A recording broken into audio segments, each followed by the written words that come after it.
স্বাগত জানাচ্ছি। আমি কাজী হেমায়েতুদ্দিন মিশন, এবং আজকে এই জুলাই মাসের দ্বিতীয় বছরে আমরা উপনীত হলাম।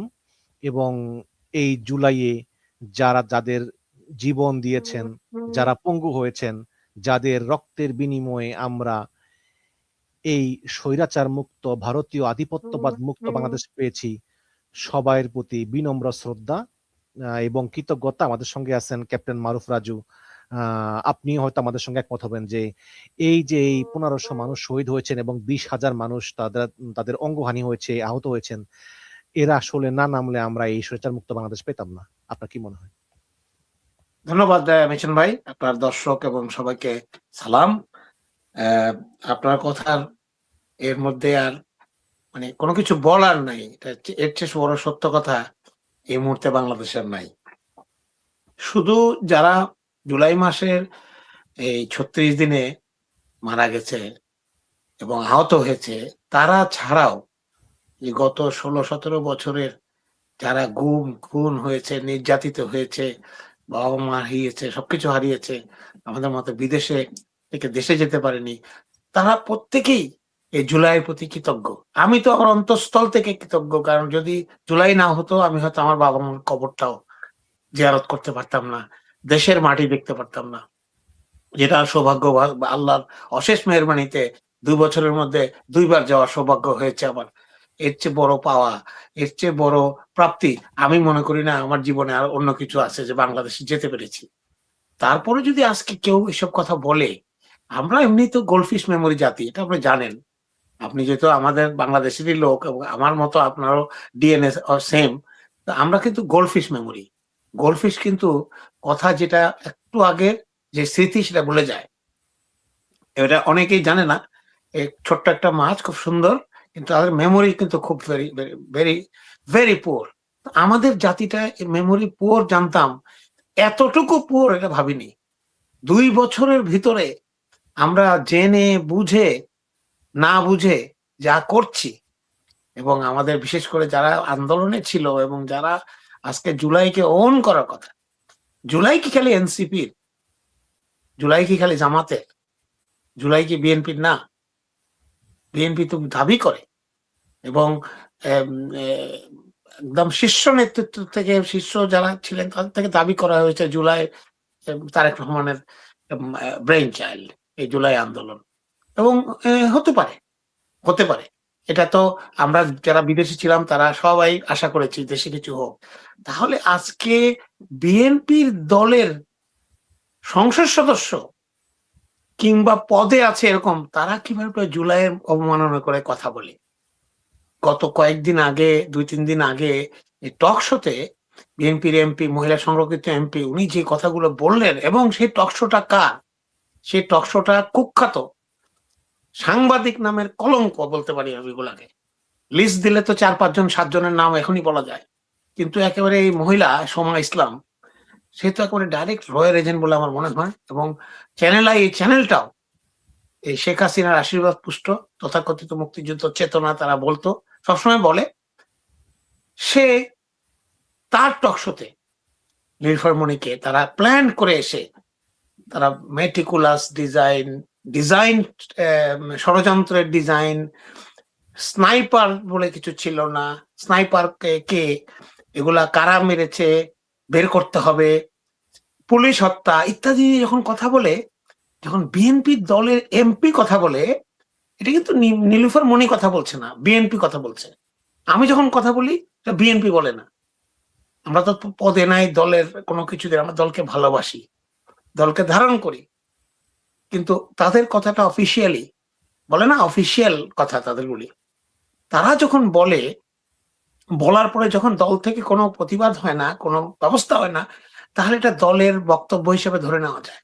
আবার তার পরদিনই যখন তারেক রহমান জুলাই উপলক্ষে যে অনুষ্ঠান হলো সেখানে গেলেন, এবং সেখানে তার সামনে এদের কথাগুলো উঠলো, কিন্তু শাওনের কথা উঠলো।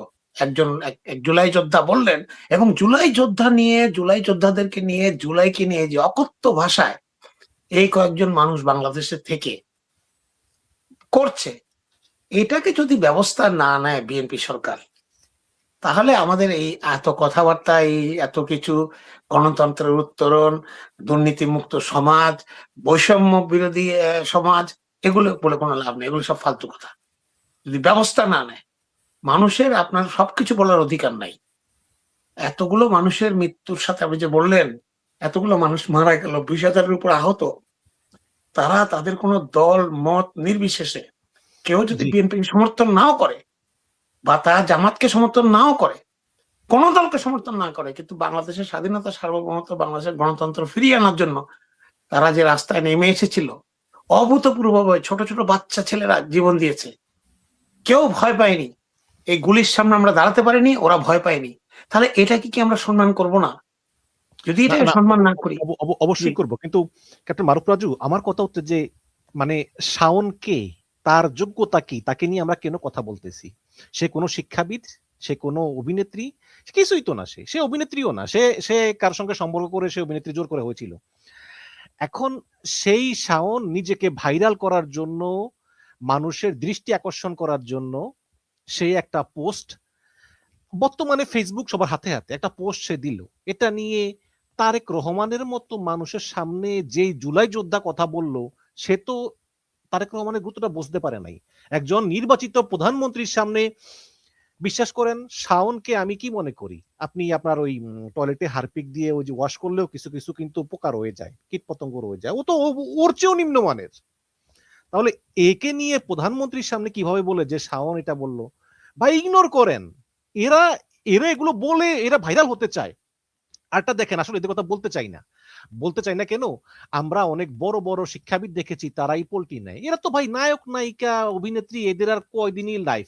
এই যে মাহি নামে একজন আছে, সেও অনেক আজে বাজে কথা বললে, মাহিনা কি নাম, আপনি দেখেন এই মাহিকে আওয়ামী লীগের সময়ে আওয়ামী লীগ নেতারা যেভাবে ব্যবহার করলো, টাকলা মুরাদ তাকে যেভাবে আজে বাজে কথা বললো, ব্যবহার করলো, তাকে সেই সময় কোনো কথা বলতে শুনি নাই। নিজের জন্য নিজে কথা বলে নাই, নিজের অধিকারের জন্য।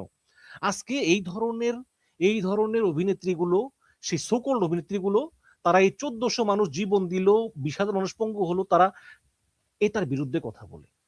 কিন্তু আমার মনে হয় যে আসলে এদেরকে নিয়ে আমি জি আপনার সাথে অনেকটা একমত, আমি কিছুটা দ্বিমত পোষণ করছি। শেখ হাসিনা তার শাসনামলে, সে তো অবৈধ শাসনামল, হুম, যেভাবে করে ভোটগুলি করে, রাতে দিনে, ক্যারিকুলাম, আমি তুমি ডামি স্বামী, বিভিন্ন রকমের নাম তার নির্বাচনের হয়।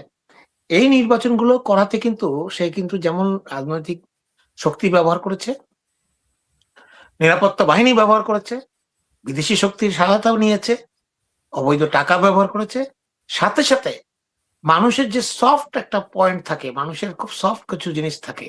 এই যে খেলোয়াড়, খেলাটা আমরা দেখি যে বিশ্বকাপ চলছে, যেই দল যে সাপোর্ট করে সেই দল হেরে গেলে অনেকে কাঁদছে, মানে সেই দেশের লোক না হলেও। তারপর একটা মুভিতে, একটা সিনেমা, একটা নাটক, একটা গান, একটা কিছুতে আমরা আবেগপ্রবণ হয়ে যাই, খুব পছন্দ করি সে শিল্পীকে। এইটাকে শেখ হাসিনা মেটিকুলাসলি ব্যবহার করেছে। সে সমস্ত শিল্পী সমাজকে, যারা আছে, যারা সত্যি সত্যি আওয়ামী লীগকে সমর্থন করে, তারা ছাড়া তাদেরকে সবাইকে আওয়ামী লীগ করিয়েছে। তাদেরকে যেভাবে হোক, প্রলোভন দেখিয়ে হোক, যে আওয়ামী লীগের পক্ষে কাজ করলে তুমি ফ্ল্যাট পাবা, তুমি প্লট পাবা, শেখ মুজিবের ছবিতে অভিনয় করলে 1 টাকা অভিনয় করবা, 10 কোটি টাকার প্লট পাবা।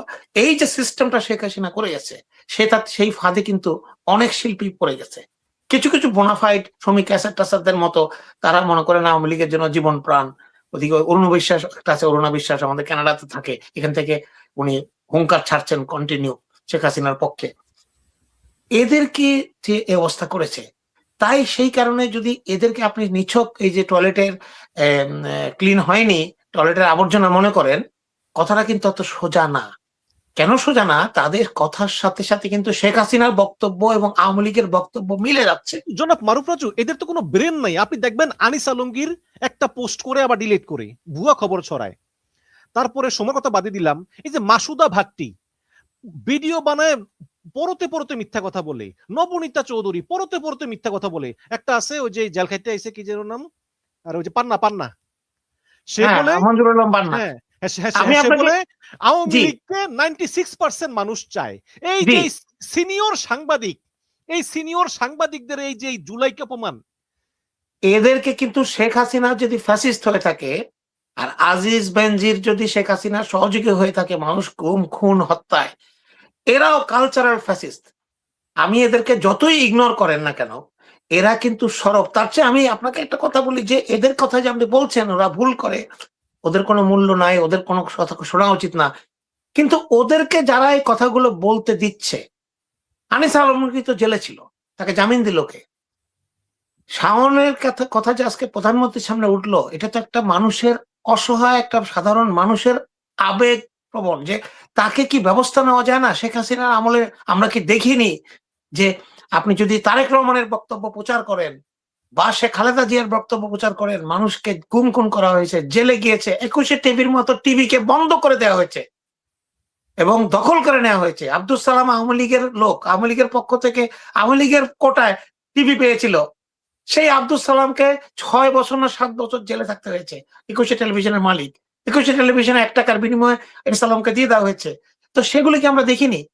অন্যায়ভাবে আপনি কি স্বাধীনতা মানে কি যেটা খুশি সেটা বলবেন? এখন যদি আপনার বক্তব্য হাসিনার সাথে মিলে যায়, তাহলে তো এটা আমার কাছে তার ডিজাইনও মনে হতে পারে। আমার কাছে সাধারণ মানুষ তো অসহায় মনে করে নিজেকে, যে এরা কেন কথা বলবে? বিচারটা অ্যাটলিস্ট হোক। বিচার তো এখনো হয়নি, সমাধা হয়নি। আপনি বলছেন ও মিথ্যা কথা বলে, মাসুদা ভাট্টি মিথ্যা কথা, কিন্তু এই মাসুদা ভাট্টিরাই তো দেশে বিদেশে বয়ান দিয়ে প্রচার করে শেখ হাসিনার আমলটাকে জায়েজ করার চেষ্টা করে গিয়েছে। এবং এত বছর যখন শেখ হাসিনা টিকে ছিল, যেভাবেই হোক তাদেরও দায় আছে এর মধ্যে। আমি সেজন্যই বলি ওদেরকে ইগনোর করা ঠিক না।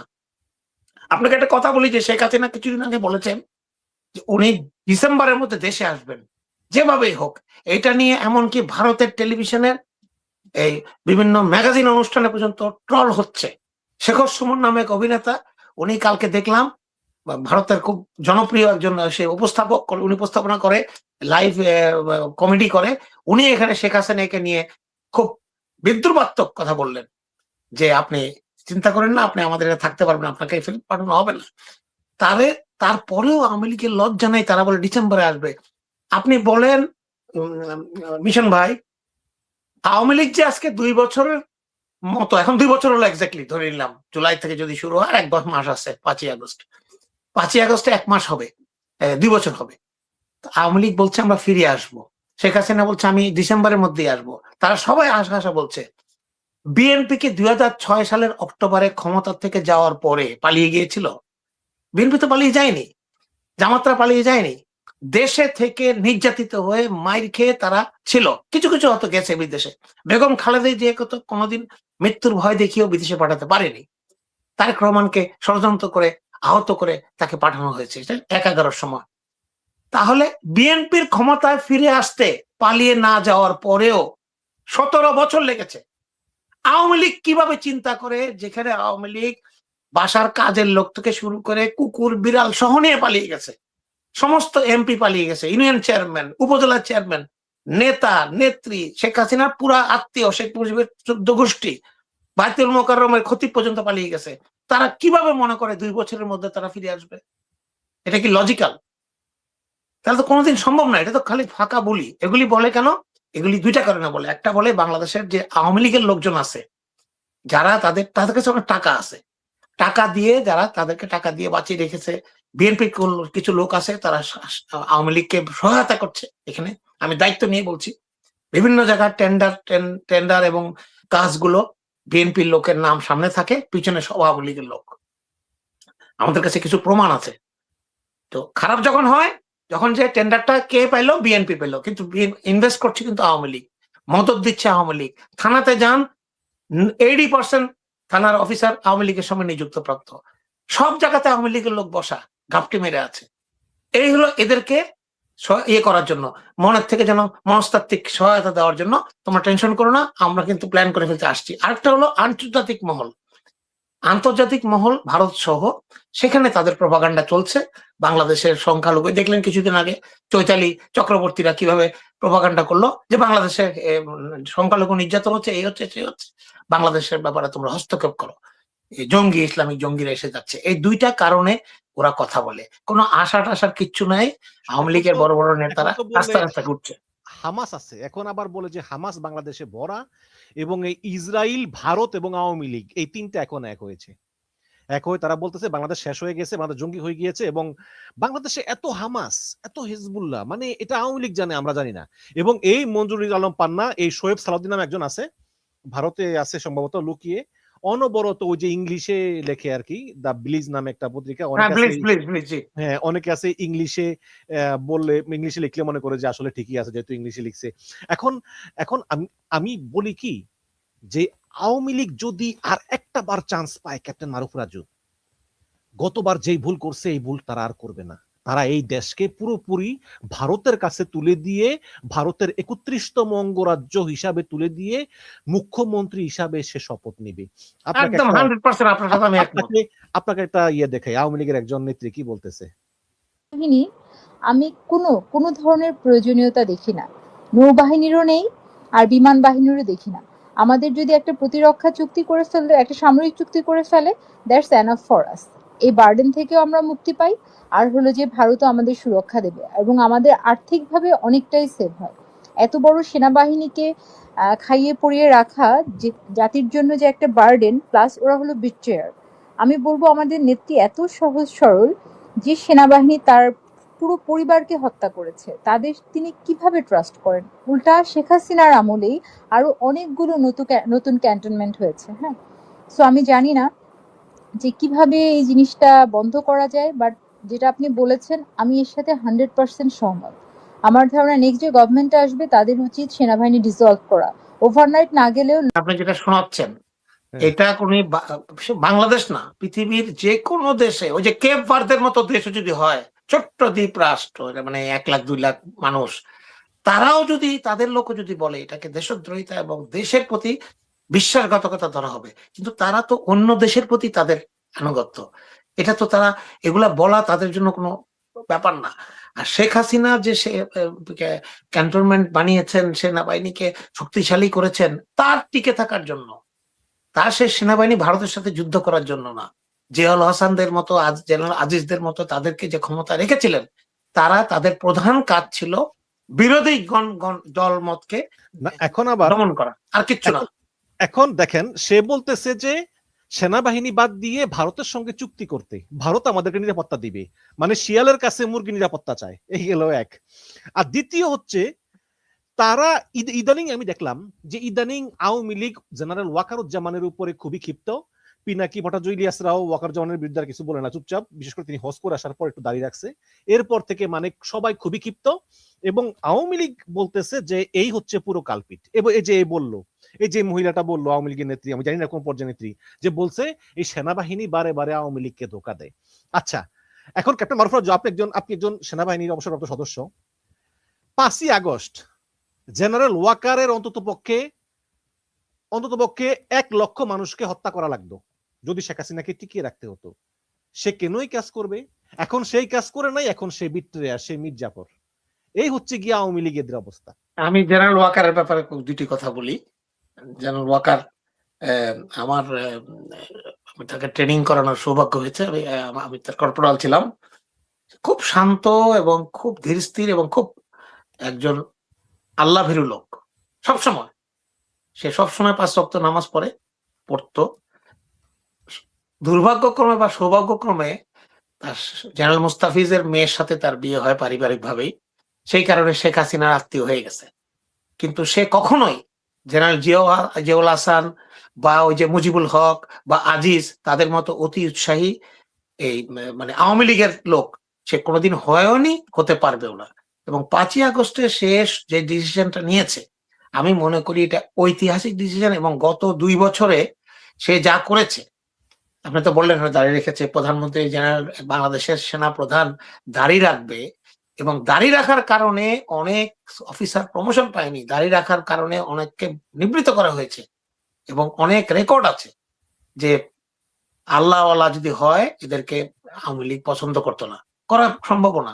উনি যে গত সপ্তাহে 90 লং কোর্সের পাসিং আউট প্যারেড হলো বিএমএ তে, অনেকদিন হয়ে গেল, আমরা তো 11 লং কোর্স, আর ওয়াকাররা 13 লং কোর্স, 90 লং কোর্সের হলো। সেখানে তিনি ঘোষণা করেছেন যে নতুন ব্যাটালিয়ন হবে, ওখানে একটা ব্যাটালিয়ন আছে, বিএমএ তে 4টা কোম্পানি, 4জন বীরশ্রেষ্ঠর নামে।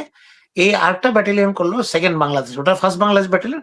ওইটার 4টা কোম্পানির নাম আমরা ইসলামের আমাদের অত্যন্ত শ্রদ্ধেয় এবং পরম শ্রদ্ধেয় 4 খলিফার নামে কিন্তু এটা করা হয়েছে। এতে করে ইন্ডিয়ান মিডিয়া থেকে শুরু করে এমনিতে তো চায়নার ব্যাপারে, চায়না যাওয়ার ব্যাপারে তারা খুবই খুবই উদ্বিগ্ন, খুবই বিরক্ত। চায়নার সাথে কি হচ্ছে না হচ্ছে তারা নজর রাখছে, জয়সওয়াল বললেন। তো এইগুলো করার কারণে কিন্তু ওয়াকারের উপরে তারা খুব রাগ। আর শেখ হাসিনার একটা ব্যক্তিগত, এখানে একটু অ্যাড করি, জুলাইপন্থী কিছু লোকজনও বলেছে যে এটা উচিত হয়নি, কারণ বাংলাদেশ সেনাবাহিনী বাংলাদেশের সার্বভৌমত্ব এবং সংবিধান রক্ষার জন্য প্রতিশ্রুতিবদ্ধ। তো সেই সেনাবাহিনীর ব্যাটালিয়নের কোম্পানির নাম হয়েছে ইসলামের 4 খলিফার নামে। বাংলাদেশ তো আসলে ইসলামিক কান্ট্রি না। এটা মানে জুলাইপন্থীও অনেকে আসলে সমালোচনা করতেছে। আপনি বিষয়টি কিভাবে দেখছেন? এখন মিশন ভাই, হাসিনাকে বিদায় করার জন্য এখানে কিন্তু সব ধরনের লোকই কিন্তু এসছে, মানে ফ্যাসিস্ট ছাড়া। আপনার কিছু কমিউনিস্টও ছিল, কিছু আল্লাহ কথা বিশ্বাস করে না লোকও কিন্তু ছিল। তারা কিন্তু সব সময় কিন্তু সব জায়গাতে, সেটা হাসিনা নামক লোক, জিয়া রহমান নামক লোক, দেশের জন্য ক্ষতিকর। কারণ আপনার ইমান যদি ঠিক না থাকে, আমি মনে করি আপনি যদি হিন্দু হন, আমার কথা আপনি হিন্দু, কিন্তু আপনি ধর্ম পালন করেন, আপনি হিন্দু ধর্মটা পালন করেন বা খ্রিস্টান আপনি ধর্ম পালন করেন, আপনার পক্ষে অনেক কিছু করা কঠিন। আপনি একটা সিস্টেমের মধ্যে থাকবেন, আপনার এথিক্স, আপনার যে ন্যায়পরায়ণতা, এটা কিন্তু আপনার সবসময় থাকবে। সব ধর্মতেই মানুষকে ভালো করতে বলে, কোন ধর্মে নাই যে মানুষকে মেরে ফেলো, মানুষ থেকে চুরি করো, মানুষকে জখম করো। কোন জায়গায়, সব জায়গাতে বলেছে ভালো করো, কল্যাণ করো, হেল্প করো, বিভিন্ন ভাষায়। ইসলাম তো বলেছে, ইসলাম ইসলামই তো শান্তির ধর্ম, এর চেয়ে শান্তির ধর্ম তো নাই।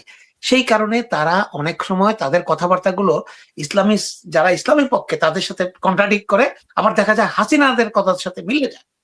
এই জন্য এটাতে কনফিউজ হওয়ার কিছু নাই। তো দুঃখ লাগে, দুঃখ পাওয়ারও কিছু নাই, সবাইকেই লাগবে আমাদের। তবে ইসলামিক দেশ আমাদের না, কিন্তু আমাদের 92% মুসলমানের দেশ। আমরা এমন কিছু করতে পারবো না যেখানে ইসলাম আঘাতপ্রাপ্ত হয়। আজকে যদি এই শরিয়া আইন আমরা না করতাম, থাকতো, তাহলে কিন্তু শরিয়া আইন থাকলে কিন্তু বাংলাদেশের শরিয়া আইন থাকলে কিন্তু অনেকগুলো জিনিস কিন্তু আপনার কিন্তু হতো না। আমি অন্য একটা প্রসঙ্গে নিয়ে আসি, কথাটা আসলো যখন, কালকে আমাদের দেশনায়ক তারেক রহমান, উনি ওই জুলাইয়ের মিটিংটা, আপনার বক্তৃতাটা শুনেছেন কিনা জানি না, আপনি কি শুনেছেন বক্তৃতাটা পুরোটা? না, এটা আপনি একটু শুনবেন। উনি কিছু কিছু কথা খুব সিগনিফিকেন্ট বলেছেন, আবার কিছু কিছু কথা আবার আমরা একটু, যারা একটু মানে ন্যায়পরায়ণতা পছন্দ করি বা বিচার, দেখেন বিচার কিন্তু ইসলামের মধ্যে প্রাইম। কিন্তু কোনো অপরাধ করলে তার বিচার করতে হবে। ক্ষমা একমাত্র করতে পারবে যে ভুক্তভোগী, এছাড়া কেউ ক্ষমা করতে পারবে না। উনি বলেছেন, আমি যদি আজকে আমার মাকে জিজ্ঞাসা করতে পারতাম, আমার মা যদি বেঁচে থাকতেন, যে তুমি কি তোমার উপর যে অত্যাচার, অবিচার, অনাচার, যে বিষ প্রয়োগ সহ সবকিছু করা হয়েছে, সেগুলোর কি প্রতিশোধ নিতে চাও? আমার মা আমাকে কখনোই বলতেন না প্রতিশোধ নাও। আমার মা বলতেন যে তুমি সবাইকে নিয়ে এগিয়ে যাও। আমি ওনার এই কথার সাথে একমত। উনি ওনার মায়ের ব্যাপারে যখন বলেছেন, তখন তো এটা উনি আবেগকে চাপা দিয়ে বলেছেন। কিন্তু আপনি প্রতিশোধ এবং ন্যায় বিচার এক জিনিস না। আপনি প্রতিশোধ নিতে গিয়ে ন্যায় বিচার করলেন না, বা ন্যায় বিচার করতে গিয়ে আপনি প্রতিশোধ নিতে পারলেন না, সেটা কিন্তু এক না। আপনাকে তো বিচার করতে হবে, বিচার তো অবশ্যই করতে হবে। আপনি ক্ষমা করে দিতে পারবেন, একমাত্র পরিবার ক্ষমা করে দিতে পারে। ইভেন সৌদি আরবে শরিয়া আইনেও যদি কোনো হত্যা হয় এবং সেই পরিবারকে জিজ্ঞাসা করা হয়, তোমরা কি এর ক্ষমা করবা নাকি এর শাস্তি চাও? পরিবার যদি বলে আমরা ক্ষমা করে দিলাম, তাহলে প্রেসিডেন্ট বলেন, ওই বাদশাহ বলেন, তার কোনো অধিকার নাই আর তাকে মানে মৃত্যুদণ্ড দেওয়ার। তো বাংলাদেশে তো এরকম ক্ষমা করার কোনো প্রশ্ন এখনো আসেনি। এই কারণেই তো এই জিনিসটা, ওনার মেসেজটা খুব সুন্দর একটা মেসেজ, ভালো একটা মেসেজ। কিন্তু অনেক জুলাই যোদ্ধা, অনেক স্বজন হারানো, অনেক যাদের মারা গেছে, অনেকে পঙ্গু হয়েছে, তাদের জন্য এটা কষ্টকর। এটা জিনিসটা মেনে নেওয়াটা কষ্টকর। যেন আমার কাছে কষ্টকর, আমি কোনোদিনও আমার বাবা মাকে আর পাবো না। আমি যে টাইমটা চলে গেছে 15-16 বছর পাবো না, এগুলো হারিয়ে ফেলেছি আমরা। আমার বাবা আমার কবরই খালি পেয়েছি। তো আমি কখনোই আওয়ামী লীগকে ক্ষমা করতে পারবো না ব্যক্তিগতভাবে। কিন্তু যদি প্রশ্ন আসে যে সুবিচার করে তাদেরকে, যদি দোষী হয় তার শাস্তি দাও, যারা দোষী না তাদেরকে তুমি মুক্ত করে দাও, সেটা আমি একমত। এটি তারেক রহমান বলেছেন যে সবাইকে নিয়ে ঐক্যবদ্ধ যেতে হবে, তার মানে সবাই একমত থাকতে হবে। বিএনপি, জামাত, এনসিপি যারাই আছে আজকে সরকারের বাংলাদেশে রাজনীতি করছে, তারা যেন প্রত্যেকটা বিষয়ে একমত হয়। কারণ আমাদের মধ্যে যখন বিভেদ হবে, ওই যে আপনি বললেন অনেক জুলাইরাও বলছে কেন খলিফার নামে করতে হবে, কেন ইসলামিক ইয়ে করতে হবে, কেন এই জায়গাতে কলমা লাগাতে হবে। আমি দুঃখ পেলাম এই নীলুফার মনির মতো একজন মুসলমান জন্মসূত্রে, উনি একটা কথা প্রসঙ্গ আনলেন, উনি পছন্দ না করতে পারেন যে আজকাল দেখছি বিভিন্ন জায়গাতে ফ্ল্যাগ, আরবি লেখা ফ্ল্যাগ উঠানো হচ্ছে। এরা কারা? আরবি লেখা কিন্তু এটা কালেমা। আপনি পছন্দ না করতে পারেন ফ্ল্যাগ ওঠানোটা, কিন্তু কালেমাকে তো আপনি খারাপ বলতে পারবেন না।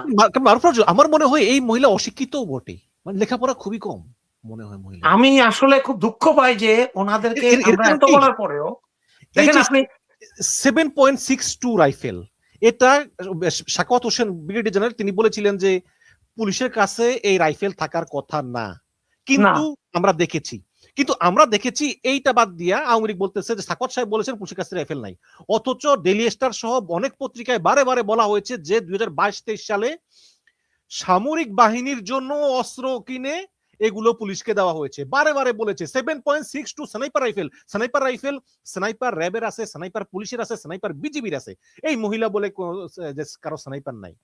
এই যে কথাগুলি উনি যা ইচ্ছাতে বলতে পারে ভাই। শুনেন, বাংলাদেশের সবাই ওনারা ক্ষমতাবান, কিন্তু ওনার কথার সাথে আওয়ামী লীগের কথা মিলে যাচ্ছে। তো আমাদের আওয়ামী লীগের বয়ান আপনার কাছে শুনতে চাই না, কারণ আওয়ামী লীগ বারবার এটা প্রতিষ্ঠা করার চেষ্টা করছে। এই তারা বারবার বলে পুলিশ হত্যা হয়েছে, এটা বিচার চাই, কিন্তু পুলিশ যে হাজার হাজার মানুষকে হত্যা করেছে এবং জনরোষে পুলিশের প্রতি মানুষের, আমরা কোনো হত্যাই চাই না, কিন্তু মানুষ যখন দেয়ালে পিঠ থেকে যায়, তখন মানুষ যে একটাই মরে, মারলে একটাই মরে, একটাই পরে, আর বাকিগুলো পরে না। এই যে কথাটা কত একটা ইম্পর্টেন্ট একটা জিনিস, কিন্তু এই আন্দোলনের একেবারে প্রাণ শক্তি এই কথা, যে গুলি করে মানুষকে থামানো যাচ্ছে না, তাদেরকে আপনি কি দিয়ে থামাবেন? তারা প্রতিবাদী যে আজকে যদি মারাও যায় সামনেই যাব। এই নীলুফার মনিরের মতো লোকরা, আমি জানি না ওনারা কিসে কি পেয়েছেন, টাকা পয়সায় কি জীবনে সবকিছু? আর বিএনপি তাকে বারবার, আমরা অন্তর্বর্তী সময় আমল থেকে উনি কয়েকটা বার বিতর্কিত কথা বলেছেন। কিছুদিন আগে ঈদের সময় উনি বলেছেন জাকাতের চেয়ে চাঁদাবাজি ভালো, তারপরে তাকে ব্যবস্থা না নিয়ে তাকে প্রমোশন দিয়ে নারী এমপি করা হয়েছে। তো এখন আমরা কিন্তু এই ব্যাপারে কনফিউজড। তারেক রহমান উনি একটা কথা বলছেন, কিন্তু ওনার বাস্তবায়নে কিছু কিছু জিনিস দেখছি যে ফজা পাগলা টাগলাদের মতো লোকদেরকে এমপি বানানো থেকে শুরু করে বিভিন্ন রকমের দুর্নীতি কোনোভাবেই বন্ধ করা যাচ্ছে না।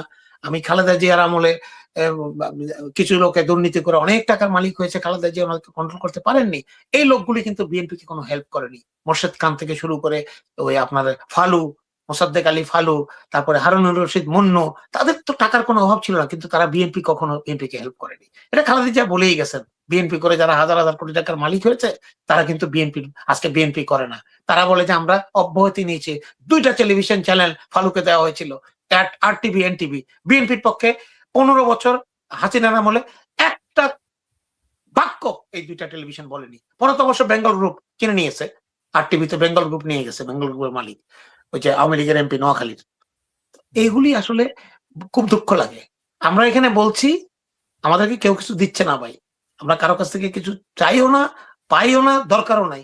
আমরা বিবেকের থেকে বলছি, আমরা চাচ্ছি বাংলাদেশের মানুষ যেন আর এই অনস্থিতিশীল অবস্থার মধ্যে না পড়ে। দেশের রাজনৈতিক অবস্থা খুবই স্থিতিশীল। বিএনপির ক্ষমতায়, জামাত বিরোধী দলে, এনসিপি বিরোধী দলে, উইন উইন সিচুয়েশন, একসাথে বসে কাজ করেন। চায়নায় গিয়ে, মালয়েশিয়ায় গিয়ে তারেক রহমান ভালো একটা সাড়া ফেলেছেন এবং ভালো একটা ডিরেকশনে যাচ্ছে বাংলাদেশ, এবং ভারতের সাথে চোখে চোখ রেখে কথা বলার পজিশন কিন্তু আমরা যাচ্ছি। এর মধ্যে আমরা হিন্দু হিন্দু মুসলিম প্রবলেম, আবার বলছে আজকে একটা দেখলাম কে জানি বলেছে আওয়ামী লীগের কিনা এই যে স্নাইপার নাকি হিজবুত তাহরিরের নাকি স্নাইপার। দেখেন আপনি কোথায় ঘুরিয়ে নিচ্ছে কিন্তু জিনিসগুলোকে। জুলাই আন্দোলনটাকে অবমাননা করার জন্য, আন্ডারমাইন করার জন্য যেমন বিএনপির কিছু নেতা নেত্রী দায়ী আছে, তারা বলছে তাদেরকে নিবৃত্ত করা দরকার। আর এর বাইরে যারা বলছে কোথা থেকে হিজবুত তাহরির ঢুকে গেল এখানে আমি বুঝলাম না। হিজবুত তাহরির মানুষকে মেরে লাভটা কি? স্নাইপারে মানুষ মেরে লাভটা কি হিজবুত তাহরির? এটা তো এগুলি স্মোকিং গান। মানে কথা ছেড়ে দাও, ইন্টারনেটে মানুষটা নিয়ে বিজি থাকুক, ইন দি মিন টাইম আমরা আমাদের কাজগুলো করি। এটা তেমন মনে হয়। আওয়ামী লীগ কিন্তু অনলাইনে প্রচুর বিনিয়োগ করতেছে, তারা ফেসবুকে মিলিয়ন মিলিয়ন ডলার খরচ করতেছে শুধু প্রোপাগান্ডা ছড়ানোর জন্য। আপনি অনেক টাকা। এবং আমার চ্যানেলেও কিন্তু তারা রেজিস্টার করছে বাজে কমেন্ট করার জন্য। আপনি দেখবেন যে একটা পোস্ট দিলেই শুধু গালিগালাজ। আপনি ওই হ্যাঁ, আমার করে, আমার এখানেও করে, অ্যাকাউন্টে যা গিয়ে টাকা দেখবেন লাগাই। ওগুলো কোনো প্রতিষ্ঠিত না, দুই একটা পেমেন্ট প্রতিষ্ঠিত, এগুলো দেশের বাইরে ভারতে পালায় আছে। হ্যাঁ, এগুলো খুব অদ্ভুত টাইপের নামটা, এগুলা আমি এবং খুব খারাপ খারাপ। এবং একটা জিনিস খেয়াল করেন, আমাদের অনেক ভাইরা কিন্তু মানে বিএনপি ভাইরা এটা না বুঝেই ফাঁদে পা দেয়। এই আওয়ামী লীগ তার একটা মানে একটা তথ্য এস্টাবলিশ করতেছে যে এই জুলাইয়ের সঙ্গে কিন্তু বিএনপি জড়িত না। এই জুলাইটা মূলত এই জামাত এবং বর্তমান যে এনসিপি তখন ছিল বৈষ্ণবী ছাত্র আন্দোলন, তাদেরই মাস্টার প্ল্যান, সঙ্গে ইউনূস ছিল। কাজেই এই জুলাইতে কিন্তু বিএনপি জড়িত না। কাজেই ভবিষ্যতে এই আমরা আওয়ামী লীগ এবং বিএনপি মিলেমিশে চলবো। এবং এই যে পান্না, দেখেন এই পান্নারে যখন ওই যে ইউনূস সাহেব জেলে নিছে, আমি কিন্তু প্রতিবাদ করছি, হ্যাঁ, যে ঠিক হয় নাই। তো এই পান্না বলতেছে কি, যতই দোষ থাকুক আওয়ামী লীগ বিএনপির, যতই ত্রুটি থাকুক, বাংলাদেশের গণতন্ত্র রক্ষায় এই দুইটা দলের থাকা অপরিহার্য। তাহলে সেখানে আওয়ামী লীগ বিএনপিকে একসঙ্গে তুলনা করছে যে আওয়ামী লীগ বিএনপি দুই দলেরই ত্রুটি আছে।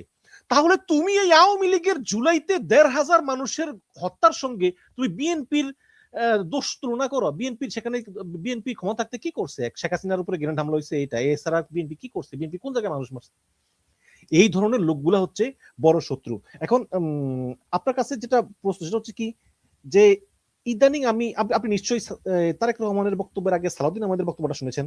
তিনি বলেছেন যে আওয়ামী লীগের কবর হয়ে গেছে দিল্লিতে। এই সালাউদ্দিন সাহেব কি আসলে তার ইমেজকে পুনরুদ্ধার করতে চাচ্ছেন কিনা?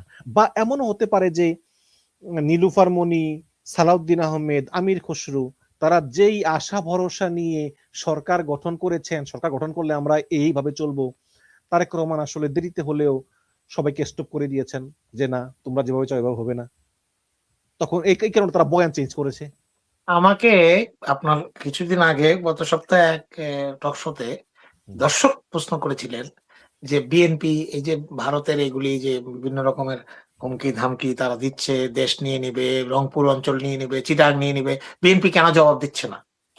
তখন আমি বলেছিলাম, এখন কথাটা আবার বলছি, বিএনপি কথাটা জবাব চায় না তারেক রহমান গিয়ে, এবং চায় না তারেক রহমান যেসব কার্যকলাপ করেছেন, যেসব সমঝোতা কথাবার্তা হয়েছে এবং চায়নার সাথে যেভাবে তাকে মিশতে দেখা গেছে, এটাই হলো ভারতের জন্য খুব প্রকৃষ্ট জবাব আমি মনে করি।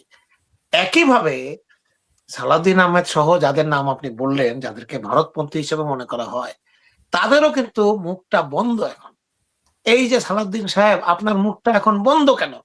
খুব তো বলছিলেন আমার ম্যাডামের যে কথাটা, এই কথাটা আমি সবসময় বলি, এখন আপনার মুখটা বন্ধ কেন? তারেক রহমান চায়নার থেকে আসার পরে আপনার কোনো আওয়াজ নাই, এবং আপনি এখন জনগণের পক্ষে, বাংলাদেশের জনগণের মনের কথা এতদিনে আপনি বলেছেন। এখন আপনি যদি এভাবে কাজ করেন, এভাবে যদি আপনি রাজনীতি করেন, আপনাকে কেউ আর কোনোদিন ভুয়া বলবে না, এটা আপনি শিওর থাকেন। দেশের জনগণের পক্ষে থাকেন। জনগণের পালস যদি না বুঝে যায়, যে ডাক্তার রোগী ধরে পালস বুঝে যদি চিকিৎসা দিতে না পারে, সেই ডাক্তারের কাছে কেউ যায় না, গেলে রোগী মারা যায়।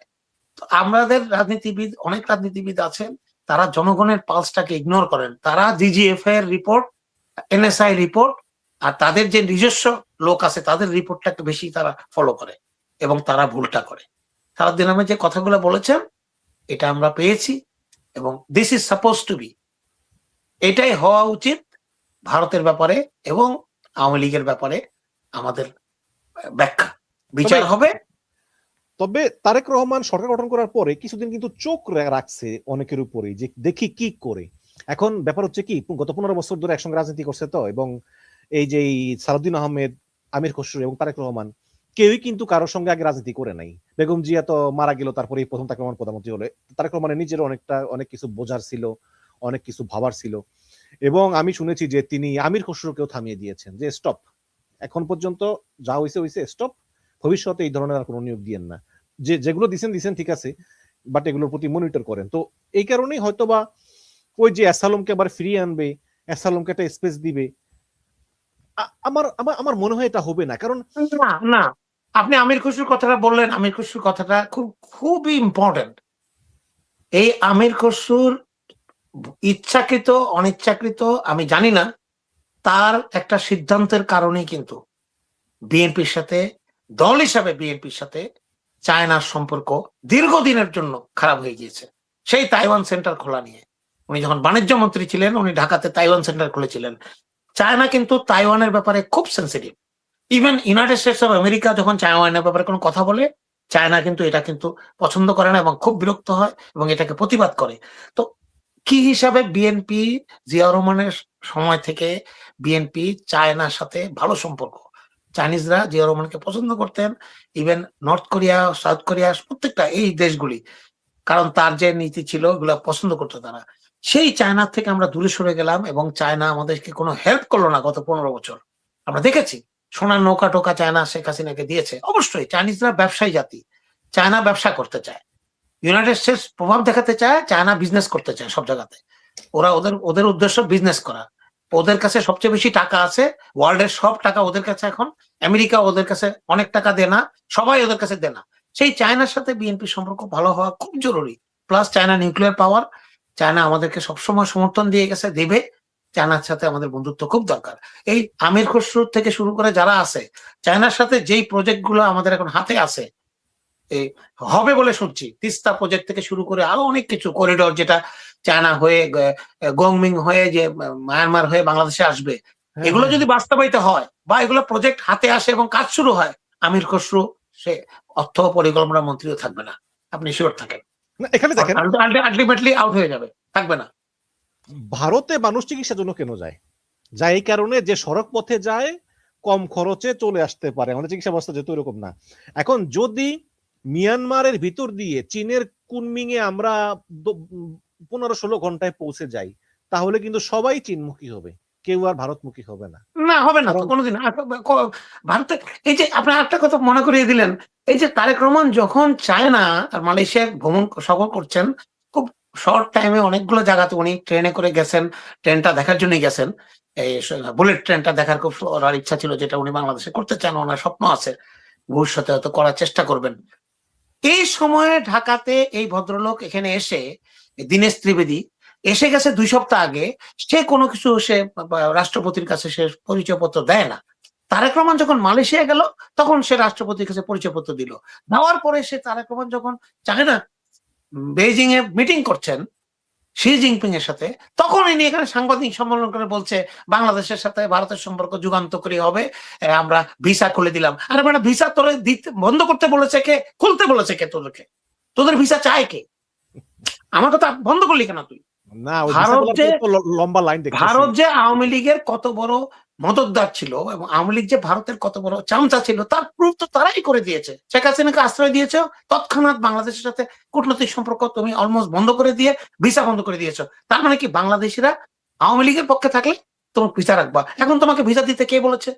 আমি আশা করব বাংলাদেশের জনগণ যারা দেশকে ভালোবাসে তারা যেন ভারতে না যায়। লজ্জা শরম থাকলে, ভারতের একটা বিজেপির এক নেতার বক্তব্য শুনেছেন আপনি? তার বক্তব্য কি আপনি শুনেছেন? কি বলেছেন উনি? ওপেন মিডিয়ার মধ্যে যেই কথা বলেছে আপনি শিউরে উঠবেন। এরপরে যদি বাংলাদেশের লোকজন ভারতে যায় এবং ইয়েতে করে, আপনার ভারতের ইয়েতে, তুমি আপনাকে দেখাচ্ছি, একজন বলেছেন যে বাংলাদেশে কিছু নাই, মানে আমাদের এখান থেকে এই কথাটা কি বলেছেন, এই কথাটা শুনিয়ে দিই আপনাকে। ওখানে চিকিৎসা ব্যবস্থা খুব খারাপ, বহু রোগী কলকাতায় আসেন, দিল্লিতে যান ভালো চিকিৎসার জন্য, ওখানে ব্যবসার অবস্থা খারাপ, চাকরির অবস্থা। আমরা চাই পশ্চিমবাংলার সঙ্গে ব্যবসা বাড়ুক, আমাদেরও লাভ, ওদেরও লাভ। ওদের কলকারখানা নেই, আমাদের ব্যবসায়ীরা ওখানে সব পৌঁছে দেন।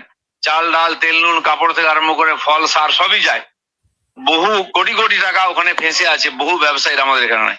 আবার ব্যবসা চালু হোক, তাদেরও লাভ হবে, ভিসা চালু হোক, সব স্বাভাবিক হোক, এটা আমরা চাই। আজ বাংলাদেশ বুঝতে পেরেছে ক্ষতিটা ওদেরই হয়েছে। তাহলে ভিসা চালু হওয়ার পর কলকাতা ব্যবসায়ীরা মিষ্টি মুখ করে কেন?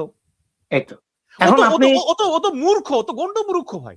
এই ধরনের বক্তব্য শোনার পরে কোন আত্মমর্যাদাশীল, যাদের বিন্দু মাত্র আত্মসম্মান বোধ আছে, কোন বাংলাদেশী, যত জরুরি কাজ হোক ভারতে যাওয়া উচিত না। পাকিস্তানে যান চিকিৎসার জন্য, মালয়েশিয়া যান, পাকিস্তান অত্যন্ত সস্তা, আমাদের চেয়ে অনেক সস্তা, কারণ ডলার হিসেবে আমাদের অর্ধেক পাকিস্তানের টাকা। সেই হিসাবে আপনি এখানে 1 টাকা, পাকিস্তানে 2 টাকা। আমি আপনাকে অনুরোধ করব আপনারা এইসব দেশে যান, চায়নায় যান, পাকিস্তানে তো ভাষার সম্পর্ক সমস্যা নাই, সাংস্কৃতিক সমস্যা নাই, খাওয়ার সমস্যা নাই, হালাল। ইমরান খানের যে মায়ের নামে যে hospital, Shaukat Khanum cancer institute, 2টা হসপিটাল, তার বিশাল হসপিটাল এবং ফ্রি চিকিৎসা। আমি অনুরোধ করব বাংলাদেশের জনগণকে এইসব জায়গায় যান, ভারতে যাবেন না। রাস্তাঘাটে পায়খানা দেখতে আর এসব কথাবার্তা শুনতে, এইসব আজে বাজে কথা আমাদেরকে অপমান করে, আমাদের সব জায়গাতে অপমান করে, আমাদেরকে ছোট মনে করে, দাদাগিরি করে। আরেকজন বলছে ওই যে বাংলাদেশের যে লোকগুলি আবার ভারতের দালাল আছে, সেনাবাহিনীর দরকার নাই ইত্যাদি, তাদের আত্মমর্যাদা নিয়ে আপনারা যাবেন না। এবং ভারতের পণ্য আমাদের বাংলাদেশ থেকে কেনা উচিত না, অন্য জায়গা থেকে ইম্পোর্ট করা উচিত আমি মনে করি, শুধুমাত্র তাদের আচরণের জন্য। আমি ভারত বিরোধী এই কারণে না যে ভারতকে আমি পছন্দ করি না, তাদের নামের জন্যই, তাদের কর্মকাণ্ডের জন্য। আগে ছিল ভারতের সরকার, এখন হয়ে গেছে ভারতের জনগণ। পশ্চিমবাংলায় আপনারা দেখলেন না, 90 লক্ষ মুসলিম ভোটারকে অবৈধ ঘোষণা করে তারা মোটামুটি হাসিনা স্টাইলে মমতা ব্যানার্জিকে হারাতেই হবে, বিজেপিকে আসতেই হবে। তো এটা যদি ভারতের গণতন্ত্রের নমুনা হয়, তারা অন্য দেশের গণতন্ত্রের কথা বলা কোন ইয়েতে? আর এখন তো আমেরিকার সাথে সম্পর্ক ভালো না, জানেন। আমেরিকা তো এখন ভারতের উপরে খুব বিরক্ত, তারা বলেই দিয়েছে। আমেরিকার সঙ্গে ভারতের একটা মিনিমাম সম্পর্ক আছে, অতটা বেশি নাই। আগে ছিল ইন্দো প্যাসিফিক, এখন শুধু প্যাসিফিক, ইন্দো বাদ দিয়ে দিছে। এবং আপনি নিশ্চয়ই দেখেছেন যে ডোনাল্ড ট্রাম্পের সঙ্গে একটা মিটিং হয়েছে শি জিনপিং এর, ডোনাল্ড ট্রাম্প চীনে গিয়েছেন, সেখানে তারা আসলে ব্যবধানটা কমিয়ে আনতেছেন। এখন আর আসলে ভারতের এরকম কোনো প্রয়োজন নেই, বাট ভারত আসলে এখন চেষ্টা করতেছে জাপানকে উত্তেজিত করার জন্য, যে দেখো বাংলাদেশ কিন্তু চীনের সঙ্গে যাইতেছে, এরকম ভারতের ষড়যন্ত্র করে যাচ্ছে। আপনি শুনেছেন নিশ্চয়ই গত পরশু দিন রণধীর জয়সওয়াল, ভারতের যে তিনি বলেছেন যে আমরা খুব নিবিড় ভাবে লক্ষ্য করতেছি। তো লক্ষ্য করে নিবিড় ভাবে লক্ষ্য করেন, সুবিধা নেই। 4000 মূর্তি। আমি এই প্রসঙ্গে একটা ছোট্ট জিনিস আমি বলতে চাই। এই আপনারা সেই 71-69-70 সাল থেকেই চায়নার সাথে আমেরিকার যে রিলেশনটা সবসময় স্টেল ছিল, খারাপ ছিল, সেটাকে কিন্তু পাকিস্তান কিন্তু তৎকালীন এটাকে মিডিয়েট করেছে। এবং তার ফলশ্রুতিতে বোধহয় 70 সালে বা 71 সালে প্রথম ভারতের আমেরিকার ফরেন মিনিস্টার কিসিঞ্জার উনি কিন্তু চায়নায় গিয়েছেন, যে পিং পং রাজনীতি আপনারা শুনেছেন এটা নিশ্চয়ই। তো বাংলাদেশের সামনে এখন একটা সুবর্ণ সুযোগ এসেছে, যেহেতু বাংলাদেশে আমেরিকার সাথেও ভালো সম্পর্ক এবং চায়নার সাথে এখন সম্পর্ক খুব ভালো হচ্ছে। বাংলাদেশ মিডলে থেকে এই দুইটা দেশের সম্পর্ক যদি একটা স্বাভাবিক পর্যায়ে রাখতে পারে, যেটা পাকিস্তান দীর্ঘদিন করেছে এবং তারা কিন্তু ফল পেয়েছে, এর জন্য তাদের নিউক্লিয়ার পাওয়ারও এসেছে, তাদের অনেক বিদেশি সাহায্য এসেছে, সবকিছু কিন্তু তারা পেয়েছে। আমরা কিন্তু এটা ফলো করতে পারি, ছোট দেশ হতে পারি, কিন্তু আমাদের বুদ্ধি তো কম না। আমাদের ভালো ভালো স্ট্র্যাটেজিস্ট আছেন, ভালো ভালো লোক আছেন যারা এগুলো করতে পারেন। আমি মনে করি আমাদের সরকার, যে সরকার থাকবে, এখন যে সরকার আছে, তারা যেন এই বিষয়টা নজর দেন। ছোট দেশ হলেই আমরা আমাদের কথা কেউ শুনবে না, এটা ঠিক না। যেহেতু আমাদের পাশের ভারতের একটা বদনাম আছে, তারা দাদাগিরি করতে চায়, প্রত্যেকটা প্রতিবেশী দেশের সাথে তাদের সমস্যা, তারা সবকিছু আমাদের ন্যায্য দাবিগুলোকে মেনে নেয় না। সেই জন্য আমাদের কোনো উপায় নাই দেখে ইউনাইটেড স্টেটস এবং চায়না দুটোর সাথে যদি সম্পর্ক ভালো রাখা যায়, আমাদের জন্য সবচেয়ে ভালো আমি মনে করি, ভারতকে ঠেকানোর জন্য।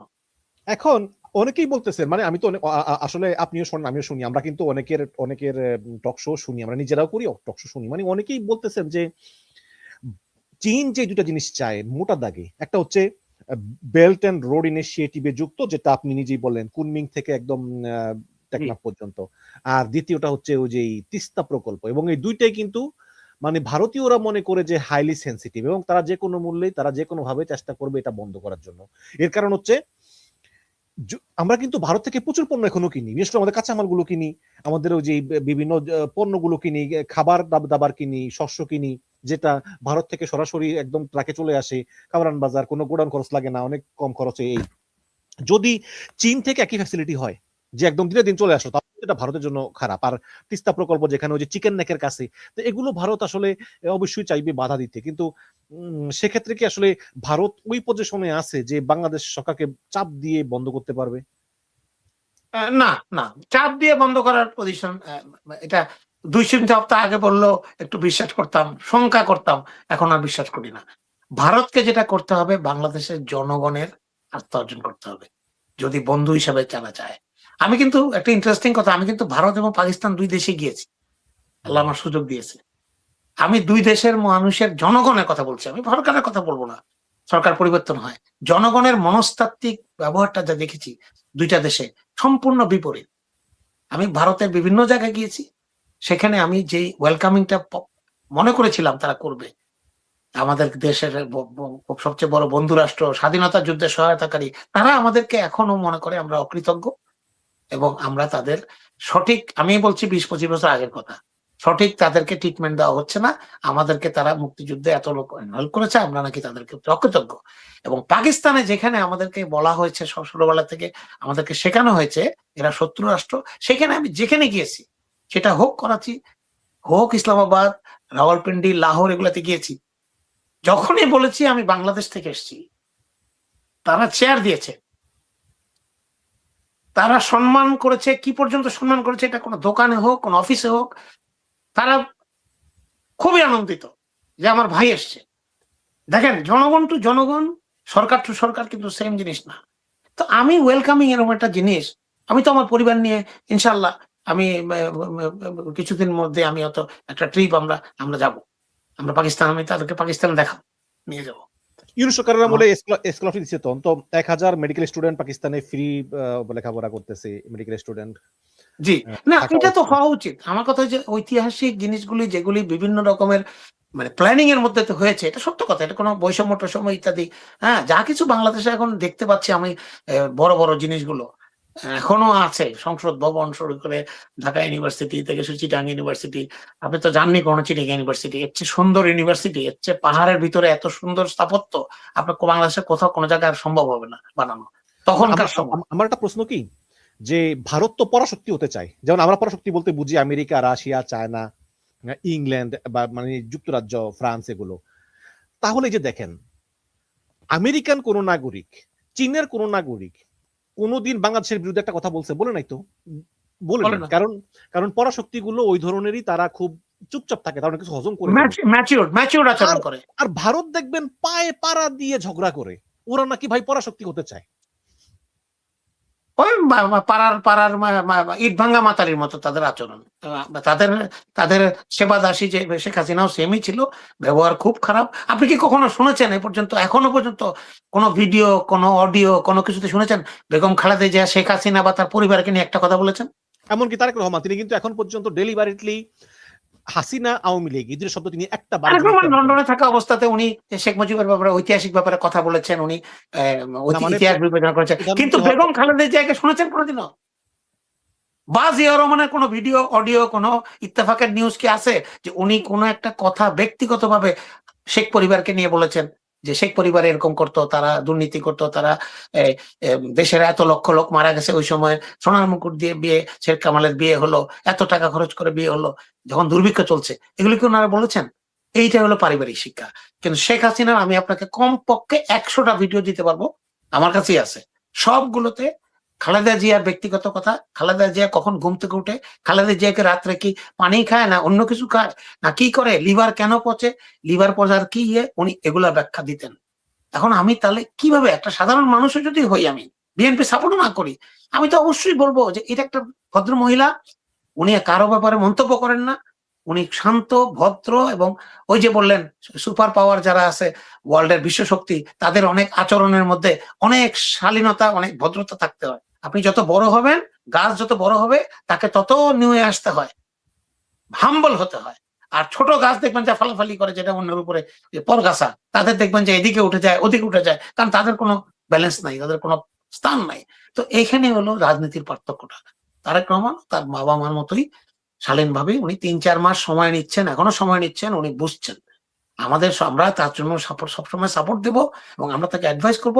ওনার এখন যেটা প্রধান কাজ, যেটা আমার মনে হয়, উনি হোমওয়ার্ক করে, চেক করে, বিএনপির যেখানে যেখানে যেসব নেতা, পদধারী নেতা আছে, তারা যে দুর্নীতিগুলো করছে আওয়ামী লীগের সহায়তায় এবং আওয়ামী লীগের বুদ্ধিতে, সব তো আওয়ামী লীগ জানে ভাই, সব তো তারা এখনো আছে, এগুলাকে স্টপ করতে হবে। এবং এগুলো করতে গিয়ে ওনাকে কিছু মন্ত্রী, কিছু বড় নেতাকে দল থেকে বহিষ্কারও করতে হতে পারে। আপনি দল থেকে বহিষ্কার করে দেবেন, এই লোক জিরো। বদরুদ্দোজা চৌধুরী এত বড় একটা নেতা, দল থেকে, বিএনপি থেকে আউট, ফিনিশ। যেখানে দল থেকে আউট করে দেবেন 2-3 জন, 4 জন, 5 জন, বাকিরা সব অ্যালার্ট হয়ে যাবে। এছাড়া আপনি এই দুর্নীতি বন্ধ করতে পারবেন না। আপনি যতই হেঁটে অফিসে যান, আপনি যতই, কালকে নতুন জারি হয়েছে পরিপত্র যে কোনো পোস্টারে, সরকারি পোস্টারে, সরকারি প্রচারণায় প্রধানমন্ত্রীর ছবি ব্যবহার করা যাবে না। খুব ভালো কথা, আলহামদুলিল্লাহ, আমরা থ্যাংক ইউ দিই আপনাকে। কিন্তু আপনার যে সাথে যারা আছে, প্রতিমন্ত্রী, মন্ত্রী, এমপি, এমপির ভাই, এমপির খালু, তারা যেগুলো করছে এগুলো যদি বন্ধ না করেন তাহলে আপনার এই অর্ডারের কোনো ফল জনগণ পাবে না। জনগণ দিন শেষে আপনাকে কিন্তু দায়ী করবে যে আপনি ওদেরকে কন্ট্রোল করতে পারেননি। একটা ভালো বাবা, একটা খুব সৎ, চরিত্রবান এবং নীতিবান বাবার সন্তান যদি সে কন্ট্রোল করতে না পারে, এটার জন্য কিন্তু মানুষ নীতিবান বাবাকেই দোষ দেয় যে আপনি খুব ভালো, এত বড় দাড়ি, সারাদিন মসজিদে পড়ে থাকেন, আপনার ছেলে তো ডাকাতি করে। তাহলে ওই ছেলেকে ভালো করার দায়িত্ব কিন্তু বাবার।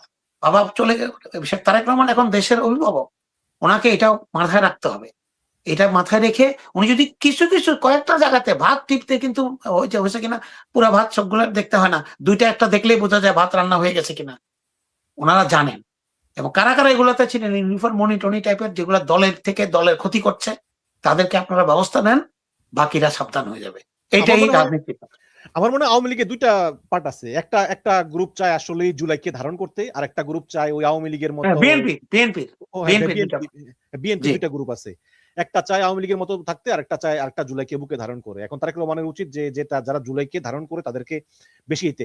আর আওয়ামী লীগের তো মানে আওয়ামী লীগ কি মনে করে আমি জানি না, আওয়ামী লীগের লোকজন বলতেছে এখন যে বিএনপিকে আহ্বান জানাচ্ছে, চলো বিএনপি আওয়ামী লীগ আমরা মিলেমিশে রাজনীতি করি, জামাতকে তুমি দূরে সরিয়ে দাও। বা জামাত এটা কেন করে জানেন?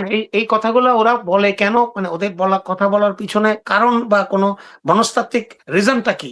গত 16-17 বছরের কার্যকলাপ, গত 16-17 বছরে আমাদের নেতারা যারা ছিল, বিশেষ করে কিছু নেতা যারা দেশে থেকে ব্যবসা বাণিজ্য, ব্যাংক, বিমা সবকিছুই করেছেন, হাজার হাজার কোটি টাকার ব্যবসা করেছেন, তাদের উপরে আস্থা রেখে তাদের সেই স্মৃতির প্রতি তারা ইয়ে করে সম্মান দিয়ে আওয়ামী লীগ কিন্তু এই ভাবনাটা করছে যে আওয়ামী লীগ চিন্তা করছে এদের সাথে তো আমাদের ভালো যায়, আমরা ওদেরকে ব্যাংক করতে দেই, ওরা আমাদেরকে 2 মিনিট 3 মিনিট মিছিল করে।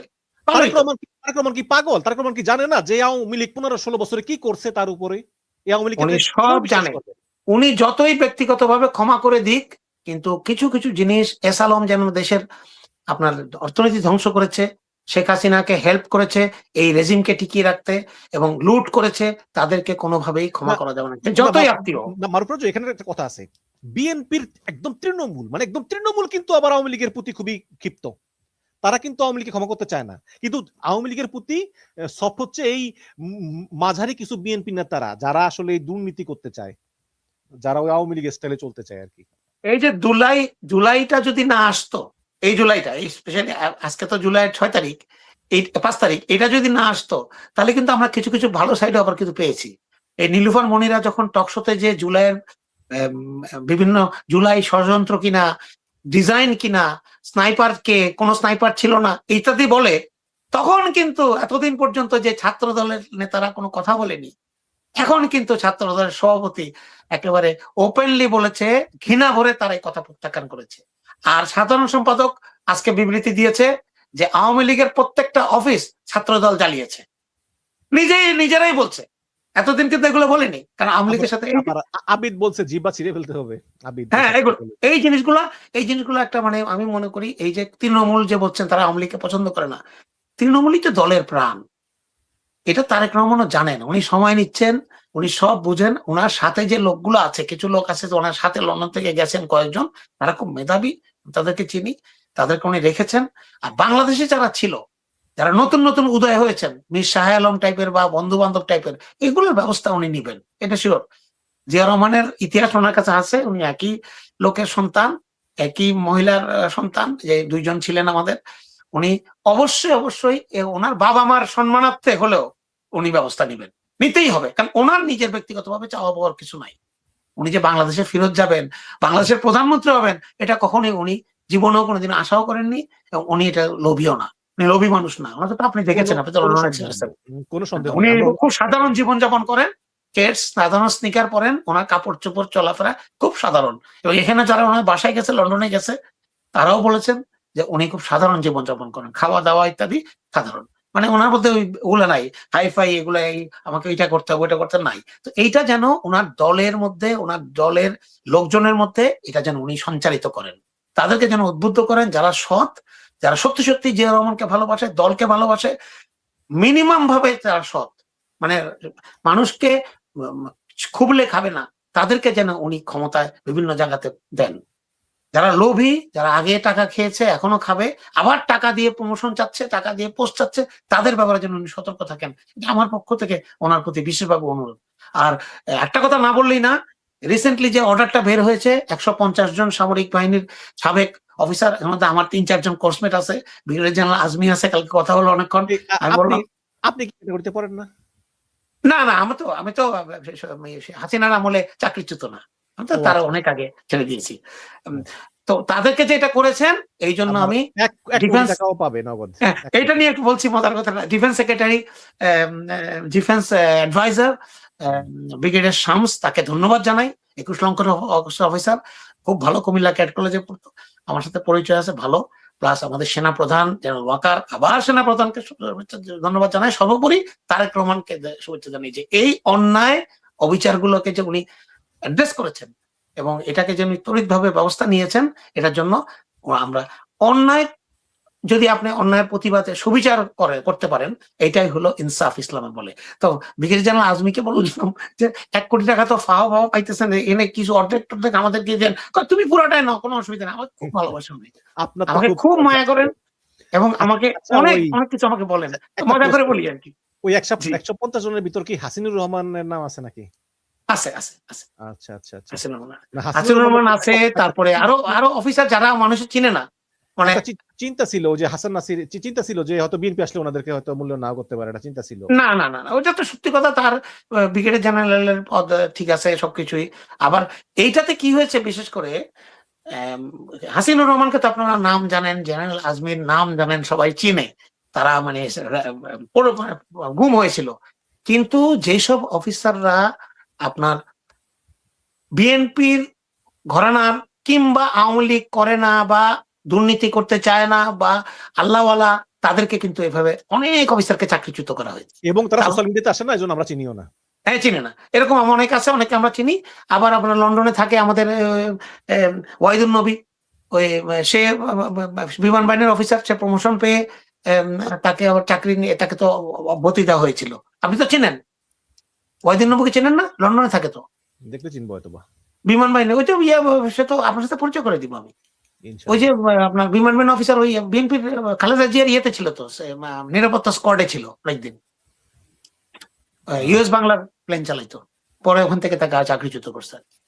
আচ্ছা, আমরা অনুষ্ঠানের শেষ পর্যায়ে আপনার কাছে একটা লাস্ট প্রশ্ন করি, সেটা হচ্ছে যে বাংলাদেশের নিয়ম অনুযায়ী যখন কোনো প্রধানমন্ত্রী তিনি বিদেশ সফরে যান, সেখান থেকে ফিরে এসে তিনি রাষ্ট্রপতিকে অবহিত করেন, কিন্তু আমরা ডক্টর ইউনূসকে আমরা এটা করতে দেখিনি।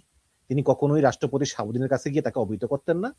তিনি বলতেন যে ঠিক আছে, শাহাবুদ্দিন চুপ্পু ফ্যাসিস্টের দোষ। কিন্তু বিএনপি ক্ষমতা আসার পর আমরা দেখলাম যে তারেক রহমানের সঙ্গে শাহাবুদ্দিন চুপ্পুর অনেক ভালো সম্পর্ক এবং তারা কোলাকুলি করতেছেন, সহযোগিতা করতেছেন, এবং শাহাবুদ্দিন চুপ্পু বলেছেন বিএনপি চাইলে তিনি থাকবেন।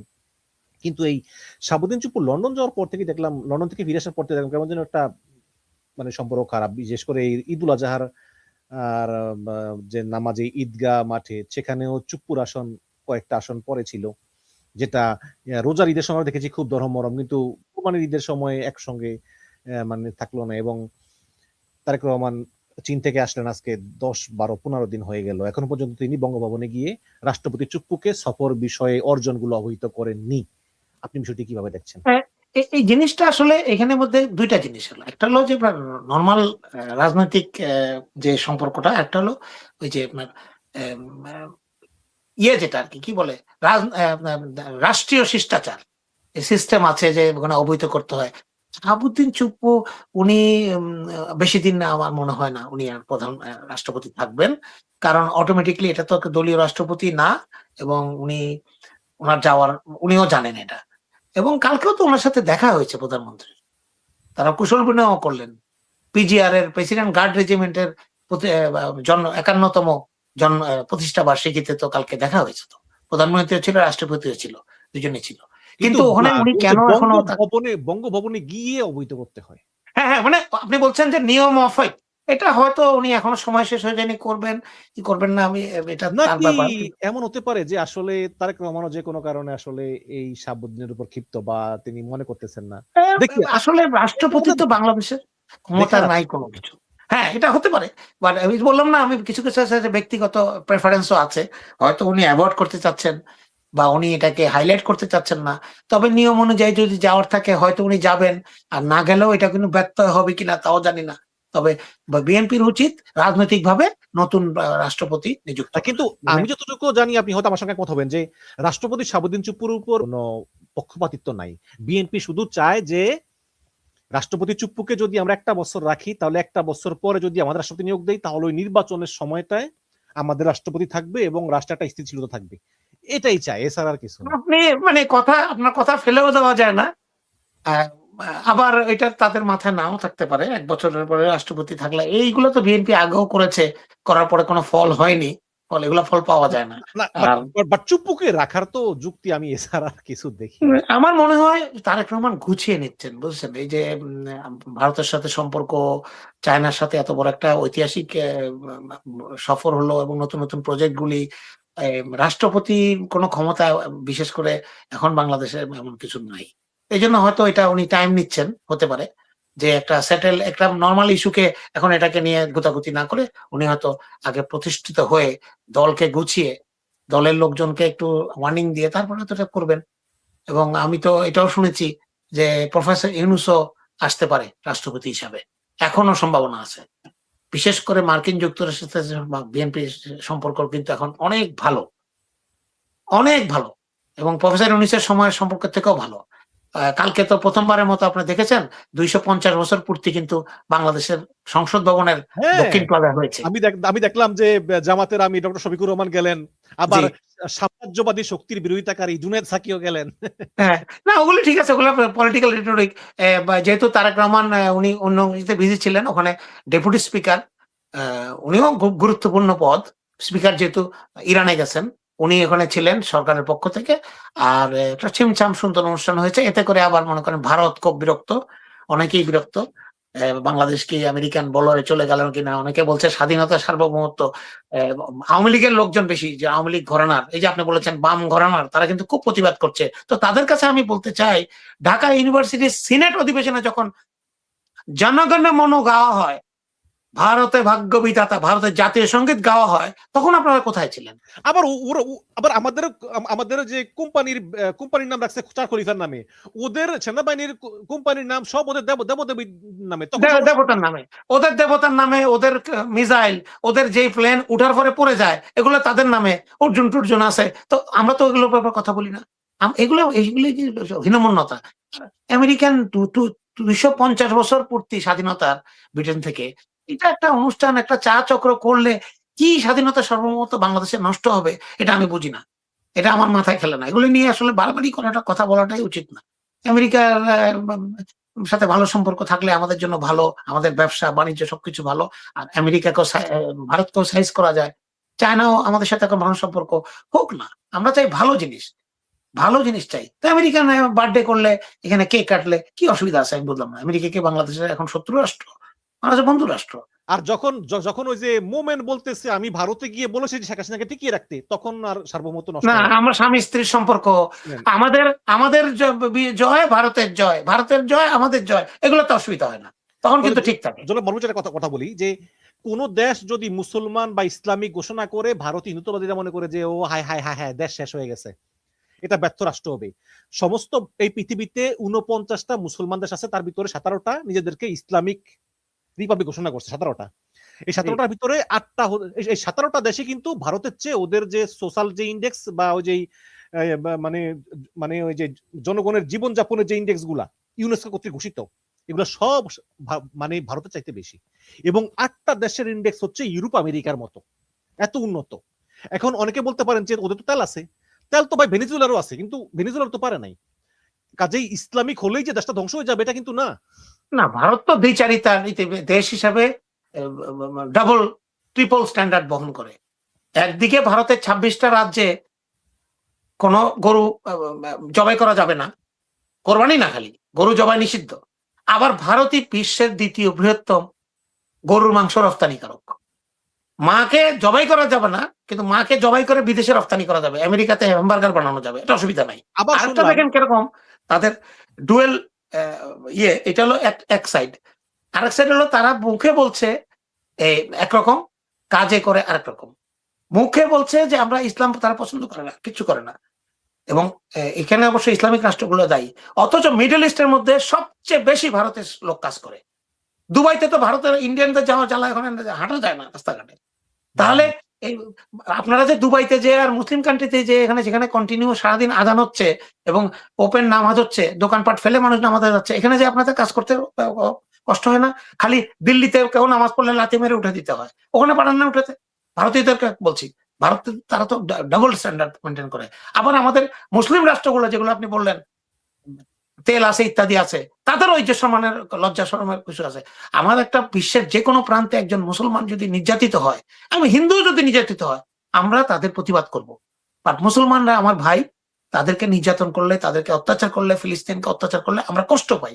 তাহলে এই দেশগুলো জানে যে ইন্ডিয়াতে ডাইরেক্টলি সংখ্যালঘুদেরকে নির্যাতন করা হচ্ছে, মসজিদ ভেঙে ফেলা হচ্ছে, মুসলমানদের অপমান করা হচ্ছে, বাড়িঘর ভেঙে দেওয়া হচ্ছে, নারীদের বোরকা টেনে খুলে ফেলা হচ্ছে। তারপরেও এরা তাদেরকে এভাবে রাখে কেন? তারা এখান থেকে চাপ দিক, 2 লক্ষ 3 লক্ষ পাঠিয়ে দিক ভারতে, তাহলে ভারতীয়রা কমে আসবে। তারা চিন্তা করবে আরে আমাদের তো মিডল ইস্টে কাজ বন্ধ হয়ে যাবে, বলে দেন আপনারা ভারত যদি এগুলি বন্ধ না করে তোমাদেরকে ইন্ডিয়ানদের কোনো ভিসা দেওয়া হবে না, বলে দেন। ভাই কিছু তো করেন, এই রাষ্ট্রগুলো হয়, তার টাকার তো অভাব নাই, কিন্তু ডাবল স্ট্যান্ডার্ড মেনটেন করে। বাংলাদেশিদেরকে বলে মিসকিন আর ভারতেরকে বলে দাদা। এটা কি কারবার ভাই? সৌদি আরবে বাংলাদেশ গরিব দেশ, আর ভারতে কি নিউক্লিয়ার ওয়েপন আছে, আর তাদের ওই সুন্দরী আপনার নায়িকা আছে বোম্বের, এগুলো ওখানে ভাড়ায় যায়, এই জন্য ভালো লাগে। এই ডাবল স্ট্যান্ডার্ড বন্ধ করা উচিত।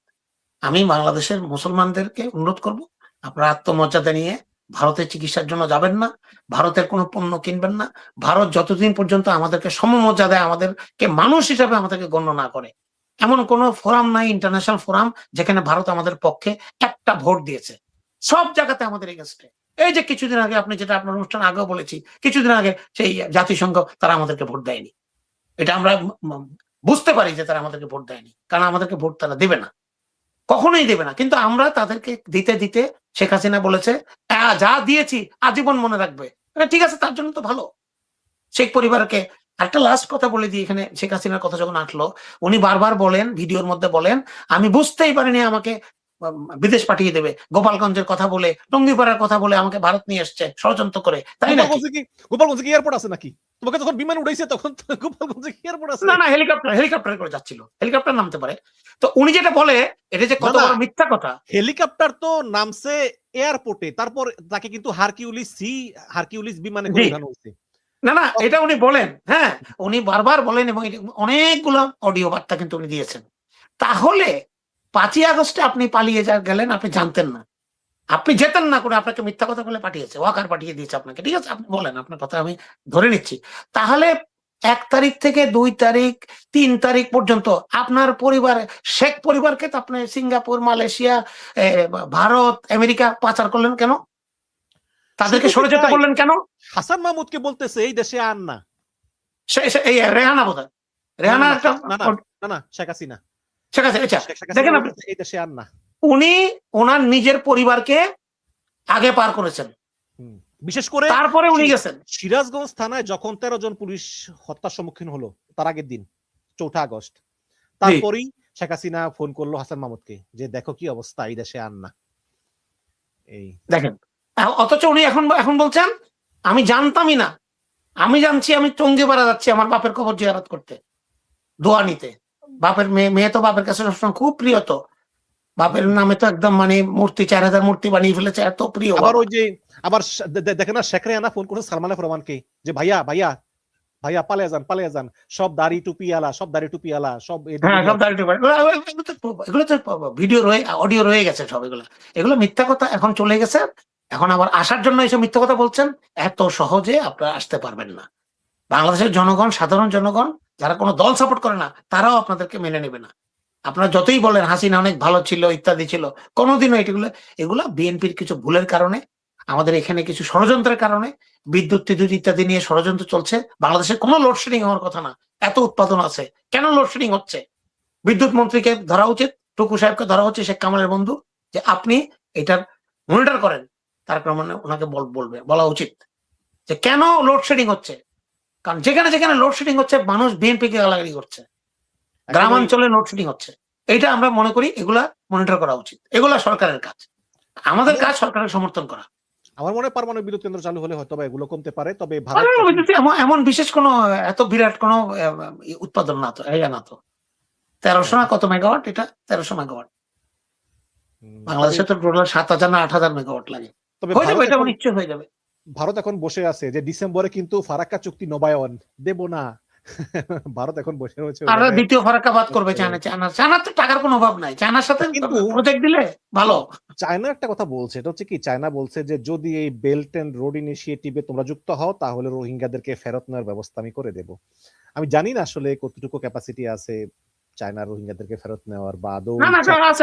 চায়না ফুল মায়ানমারের যে রেজিমটা এখন ক্ষমতায় আছে, আর মায়ানমারের যে আরাকান লিবারেশন আর্মি যেটা সরকারের সাথে যুদ্ধ করছে, দুটাই চায়নার থেকে সাপোর্ট পায়। চায়না এই অঞ্চলে, চায়না ওদিকে তাদের অনেক প্রভাব, তারা চাইলে যুদ্ধ বন্ধ হয়ে যাবে, এই রোহিঙ্গা ফেরত যাবে। চায়না যদি বলে মায়ানমারকে তোমরা এই তোমাদেরকে $100 বিলিয়ন উৎপাদন করে দেবো, তোমরা এদেরকে এখানে সেট করে দাও, আমি টাকা দেবো, না দেওয়ার কোনো কারণ নেই। ইটস অল অ্যাবাউট মানি। আবার এ বলতে পারে তোমরা যুদ্ধ যা করো কিন্তু বাংলাদেশি যানবাহনের তোমরা আঘাত করো না, বাস আর করবে না। না, যুদ্ধ হয়তো বন্ধ হয়ে যাবে। এবার তো সুন্দর একটা অবস্থান না হলে তো এই এশিয়ান হাইওয়ে যেটা, এটা তো তখন আপনিও যাবেন না, কেউ যাবে না ভয়ে, এটা তো মানুষকে যেতে হবে। তো অবশ্যই, তবে যেটা সহজ না, বাট আমি মনে করি যে খলিলুর রহমান, তারেক রহমান এই জুটি তারা খুব ভালোভাবেই ব্যালেন্স করে চলতে পারবে বলেই এখন বুঝতে পেরেছে মানুষ যে খলিলুর রহমানকে কেন তারেক রহমান পররাষ্ট্রমন্ত্রী রেখেছে ইন্টারন্যাশনাল লেভেল।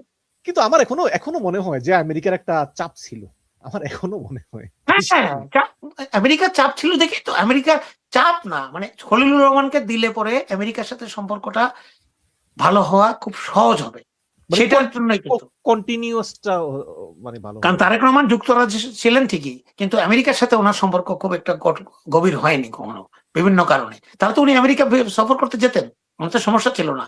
কেন যাননি? কারণ আমেরিকা তাকে ওরকম ওয়েলকাম করেনি। এখন তো আমেরিকা ওয়েলকাম করছে, উনি 250 বছর পূর্তি করতে দিলেন, তারপরে আমেরিকার সাথে এখন সুন্দর সুন্দর কথা এখন আমরা শুনছি। তো যদি ট্রাম্পও যদি খুশি টুশি হয়, আমাদের এগুলা ট্যারিফ গুলা কম রাখে, সব দিক দিয়ে আমরা উইন উইন সিচুয়েশন। আর চায়নার থেকে তো আসেই আমাদের, ইন্ডিয়াকে সাইজ করা, এই দুটা করলে ইন্ডিয়া সাইজ হয়ে যাবে, ইন্ডিয়ার টয়লেটও হবে না, কিছু হবে না। জি, আপনাকে অনেক ধন্যবাদ ক্যাপ্টেন মারুফ রাজু। এবং পরিশেষে বলতে চাই দর্শক, এই জুলাই নিয়ে কিন্তু অনেক ষড়যন্ত্র হচ্ছে, শুধু সবার প্রতি অনুরোধ যে জুলাইয়ের পক্ষে শক্তিগুলো আমরা সবাই ঐক্যবদ্ধ থাকি, অন্তত দেশের স্বার্থে, দেশের মানুষের স্বার্থে। আমি শেষ একটা কথা বলতে চাই জুলাইয়ের ব্যাপারে, জুলাই ইজ এ মাস্ট। এই জুলাইয়ের চেতনাকে আমাদের সবাইকে, যারা বাংলাদেশকে ভালোবাসে, ধারণ করতে হবে। এবং বিএনপি, জামাত, এনসিপি তাদেরকে একসাথে জুলাইয়ের ব্যাপারে, জুলাইয়ের যে সংস্কার বলেন কি, চেতনা বাস্তবায়ন, এবং যে জুলাইয়ের সনদ, এটাকে কার্যকর করতে হবে। এবং এটা কার্যকর করলেই আওয়ামী লীগকে বাংলাদেশে ফিরে আসার পথ রুদ্ধ হবে। আর আপনারা যদি নিজেরা কামড়াকামড়ি করেন, এতে করে আওয়ামী লীগ বসে আছে টাকার থলি নিয়ে, তারা কিন্তু ঢুকে পড়বে। এবং শেখ হাসিনা এগুলা